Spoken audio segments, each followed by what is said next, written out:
ഓണം ഖാദി മേള ഓഗസ്റ്റ് 8 മുതൽ സെപ്റ്റംബർ 14 വരെ നടക്കും. ജില്ലാതല ഉദ്ഘാടനവും കണ്ണൂർ ഖാദി ടവറിൽ ആധുനിക രീതിയിൽ നവീകരിച്ച ഖാദി ഗ്രാമ സൗഭാഗ്യ ഷോറൂമിന്റെ ഉദ്ഘാടനവും ഓഗസ്റ്റ് 8 രാവിലെ 11 മണിക്ക് മന്ത്രി വി.എൻ. വാസവൻ നിർവഹിക്കുമെന്ന് Khadi board vice chairman P. Jayarajan വാർത്താസമ്മേളനത്തിൽ അറിയിച്ചു. ഈ വർഷം 150 കോടി രൂപയുടെ വിൽപ്പനയാണ് ബോർഡ് ലക്ഷ്യമിടുന്നത്. 30% സർക്കാർ റിബേറ്റ് കൂടാതെ ആകർഷകമായ സമ്മാന പദ്ധതികളും സർക്കാർ ജീവനക്കാർക്ക് 1 ലക്ഷം രൂപ വരെ ക്രെഡിറ്റ് വ്യവസ്ഥയിൽ ഖാദി വസ്ത്രങ്ങൾ വാങ്ങുന്നതിനുള്ള സൗകര്യവും ഒരുക്കിയിട്ടുണ്ട്. നവീകരിച്ച ഷോറൂം ഉദ്ഘാടനത്തോടനുബന്ധിച്ചാണ് ബഹുമാനപ്പെട്ട സഹകരണ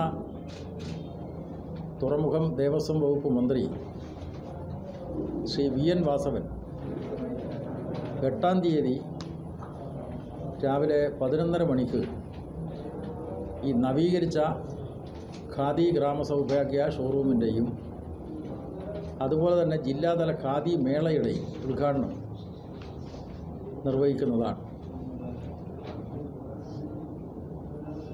ഈ ഷോറൂം ആധുനികവൽക്കരിക്കാൻ വർഷങ്ങളായി എടുത്തിട്ടുള്ള തീരുമാനമാണ്. അപ്പോൾ കേന്ദ്ര ഖാദി കമ്മീഷൻ്റെ സഹായം ലഭിച്ചതോടുകൂടി ആ സ്വപ്നം പൂവണിയുകയാണ്. ഈ പരമ്പരാഗത വ്യവസായ മേഖലയായ ഖാദിയെ നവീകരിച്ച് പുരോഗതിയിലേക്ക് നയിക്കണം എന്നതാണ്. അപ്പോൾ ഷോറൂമുകളൊക്കെ അതിനൊത്ത വിധം നവീകരിക്കാനാണ് തീരുമാനിച്ചിട്ടുള്ളത്. ഖാദി മേഖലയിൽ കേരളത്തിൽ തൊഴിലാളികൾക്ക് മിനിമം വേതനം ഉറപ്പുവരുത്തിയിട്ടുണ്ടെന്ന് board vice chairman P. Jayarajan പറഞ്ഞു. ഖാദി ബോർഡ് പ്രതിനിധികളായ Sholy Devasya, K. V. Rajesh, K. V. Farooq, V. Shibu എന്നിവരും വാർത്താസമ്മേളനത്തിൽ പങ്കെടുത്തു.